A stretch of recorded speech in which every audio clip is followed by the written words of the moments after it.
Je suis Ninel Pascal Yumbi, je suis africaine, je suis paraplégique, je me déplace en fauteuil roulant. Je suis traductrice de formation et au fil de mes activités, je me suis retrouvée dans la communication. Je suis blogueuse, je tiens un blog, La Jarre Fêlée, et je suis amoureuse de la vie. J'aime l'aventure, j'aime le beau, j'aime la culture. Et je me considère comme un témoin de l'espérance. Je crois que ma vocation, quelque part, c'est de dire aux gens, de par mon handicap, de par ma vulnérabilité, qu'on peut y arriver. Qu'on peut y arriver. Dans ce sens-là, je fais de l'activisme social. Pour montrer aux femmes handicapées qu'on peut y arriver, on a les droits, il faut se battre. Et voilà, dans ce sens-là également, je fais du mannequinat. Je suis mannequin wheelchair. Montre aux femmes qu'on peut être handicapée, être belle. Voilà.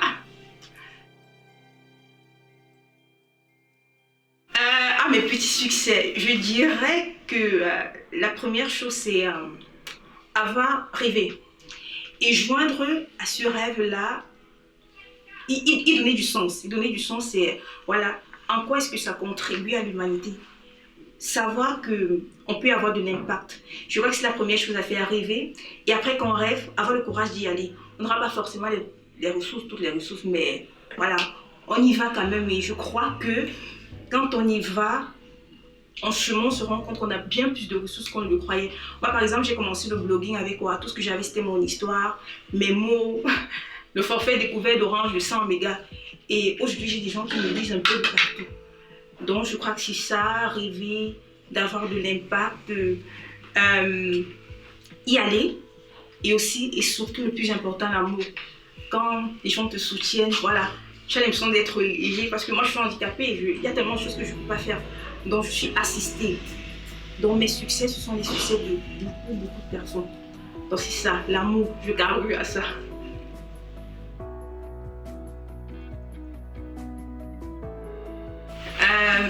Je sais pas trop, mais en tant que femme, je m'amuse. De temps en temps, je me fais belle, j'ai des amis, je m'amuse comme je peux. Et c'est vrai quand même qu'avec le handicap quelque part a impacté ma féminité. Et j'avoue que j'ai eu beaucoup de problèmes, par exemple, avec mon corps. Et pour me réconcilier avec cette partie de moi-là, par exemple, c'est une des raisons pour lesquelles je fais du mannequinat. Donc, on essaie comme on peut au quotidien de trouver du temps pour la femme qu'on est, même si j'avoue que c'est pas forcément aisé.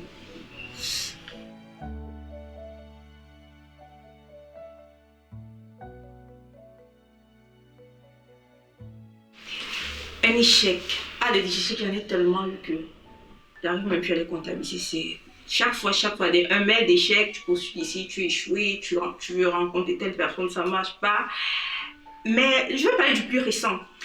Il y a 3 mois, il y a eu un projet médical des spécialistes, des grands neurochirurgiens mondiaux, de vrais projets qui sont venus au Cameroun. Et mes parents m'ont demandé d'aller m'inscrire à ce projet. Ces gens-là m'ont dit que, la personne qui m'a recommandé une tata, qui m'aime beaucoup, elle m'a dit peut-être ils vont te faire remarcher, peut-être, qui sait. Et puis je suis allée. Quelque part, j'avais fait le deuil de mes jambes, mais quand elle m'a dit ça, elle a tellement insisté, je me suis dit, ouais, peut-être, pourquoi pas, on va essayer. Et puis je suis allée. Cette petite flamme qu'elle a allumée là, ça m'a, je vais dire, elle a réveillé cet espoir-là. Et puis je suis allée.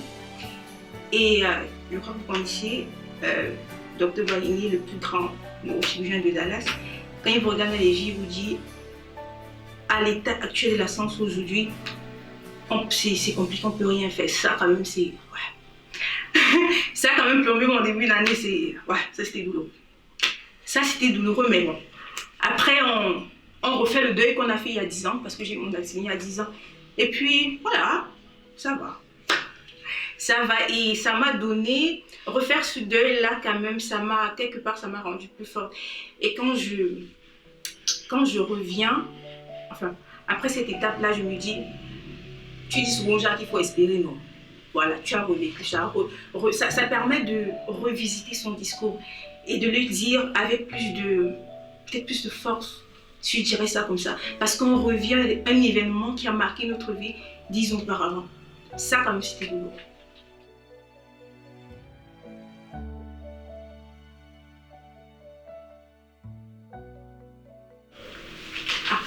Déjà, ce que j'aimerais inspirer, je l'ai dit tout à l'heure, de l'espérance.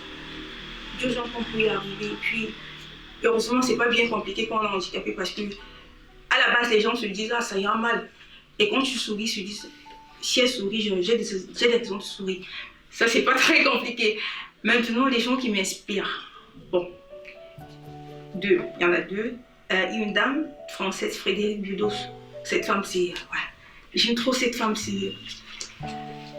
Ce qu'elle fait, elle fait ce qu'on appelle du journalisme d'espérance. C'est le terme qu'elle utilise.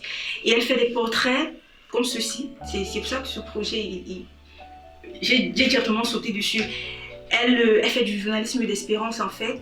Elle dit, les journalistes, ils aiment propager les mauvaises nouvelles. Et qu'est-ce qu'on fait des gens qui sont inspirants, des gens qui font des bonnes choses. Et elle fait des portraits des femmes, pas des femmes forcément, des personnes qui sont fortes et qui un jour ont eu besoin qu'on les tende de la main pour montrer que oui, même les personnes fortes sont vulnérables. Et elle fait des portraits des zéro lambda, les personnes qui n'ont pas forcément une grosse notoriété, mais que les gens ne connaissent pas. Et cette femme-là, sa vision qu'elle a du monde, de la vulnérabilité, elle a changé le regard que je portais sur la vulnérabilité et sur l'héroïsme. Ça, c'est la première, Frédérique Budos, je l'aime énormément. Et la seconde personne, sont trois, c'est ça, c'est maman, pas trois. C'est ma famille, ma maman et mes petites sœurs. Ma maman, parce que voilà, elle a 7 enfants. Et... je veux vous assurer que 7 enfants n'est pas facile. Et voilà, elle nous a appris qu'il fallait aller. Tu lui dis, moi je fais du mannequinat. Et tu veux quoi que je t'accompagne? On va t'accompagner. Elle me soutient quoi. Et puis il y a mes petites sœurs. Elles ont accouché tôt et ça ne les a pas empêchées de faire de belles choses. Donc je suis entourée de modèles. Je suis vraiment, mais vraiment entourée de modèles. J'ai même l'impression que je ne suis pas assez leur exemple. Parce que s'il y a bien un cadeau que la vie m'a fait, ce sont des modèles.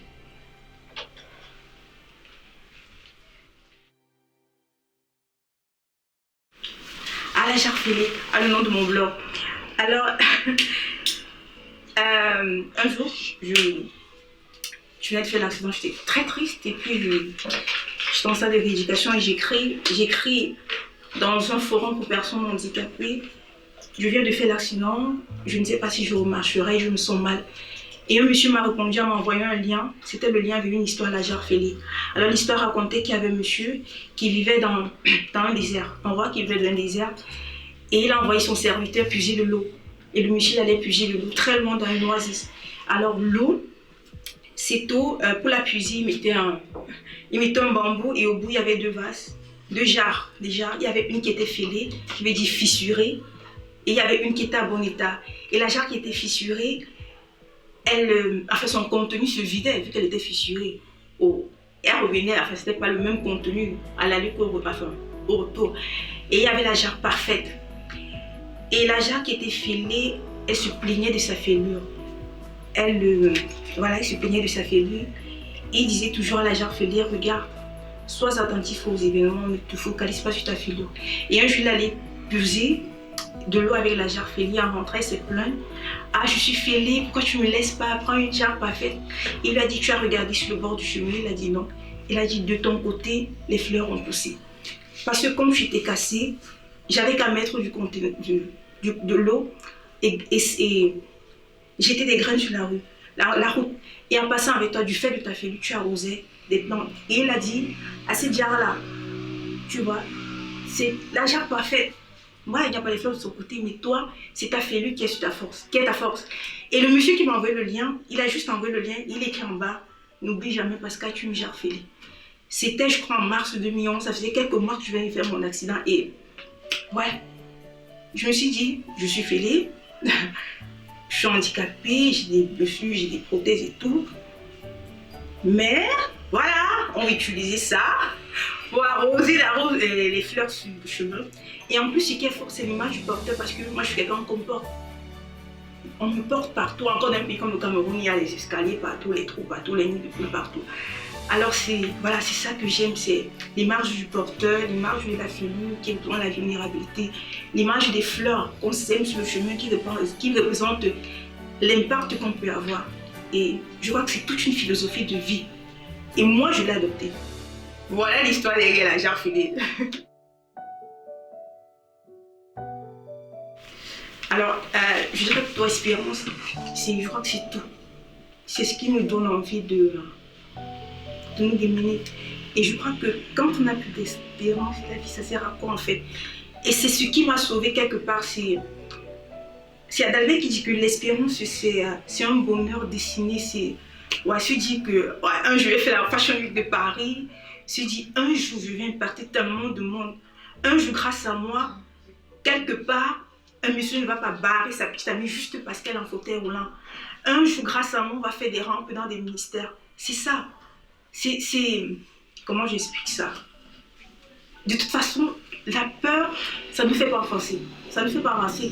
Il n'y a que ça. Pour moi, je me considère comme un témoin de l'espérance. Tout ça, c'est ma vie. Tout ce que je vais faire, c'est dire, genre, tu peux y arriver, peu importe ce qu'on te dit, peu importe tes faiblesses, peu importe ta vulnérabilité, peu importe d'où tu viens. Que tu sois d'un pays qui ne soit pas développé, que tu sois noir, que tu sois en fauteuil roulant, tu as un rêve. Ok, visualise, fais ce qu'il faut, lance-toi, arme-toi d'espérance et voilà, tu vas faire ton bout de chemin.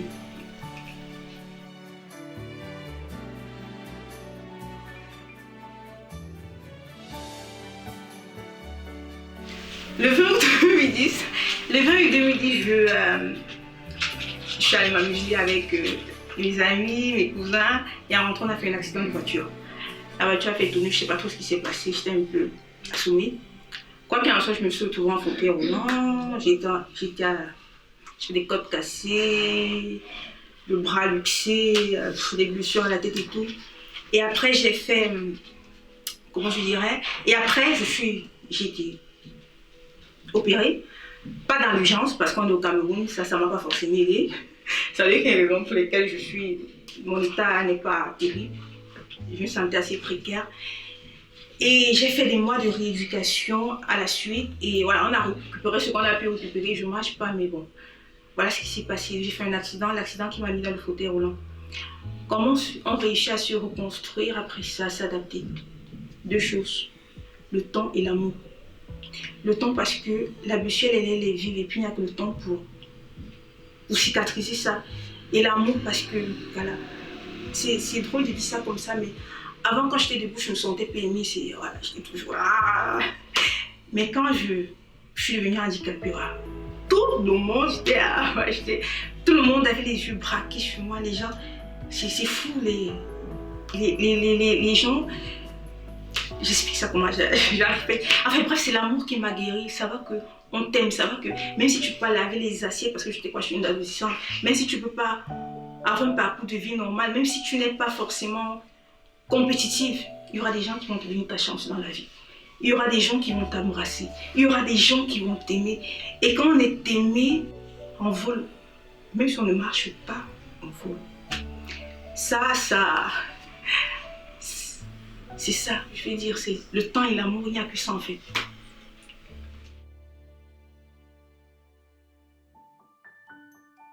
Ok, je ne sais pas, à la forme africaine, les jeunes sont belles. Je comprends pas pourquoi les gens se disent, je comprends pas pourquoi les gens se... Il y a tellement de trucs que les gens font, je comprends pas. Je comprends pas. On devrait se réconcilier avec nous, avec notre histoire. Nous sommes belles, nous sommes magnifiques. Regardez, je suis en fauteuil roulant et je sais qu'un jour, je vais faire des plateaux internationaux. Donc je comprends pas pourquoi... Enfin, pourquoi vous décrapez? Enfin, je comprends pas. Pourquoi on se décrape? Pourquoi on se décrape les cheveux? Pourquoi? Je vais dire...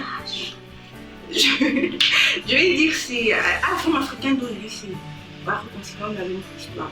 On a besoin de singer les gens, nous sommes magnifiques, nous sommes magnifiques. À la femme de demain, je la connais pas, donc je sais pas. Mais je suis sûre qu'il y aura beaucoup de dérives demain. Donc, ce que je peux dire, c'est ne vous éloignez pas de l'essentiel. L'essentiel, c'est de trouver sa vocation, de faire ce qu'on a à faire, d'être en phase avec soi, d'impacter le monde. Et puis, tout c'est l'espérance. Il n'y a rien qu'on ne puisse pas faire. Il n'y a rien qu'on ne puisse pas faire. Voilà.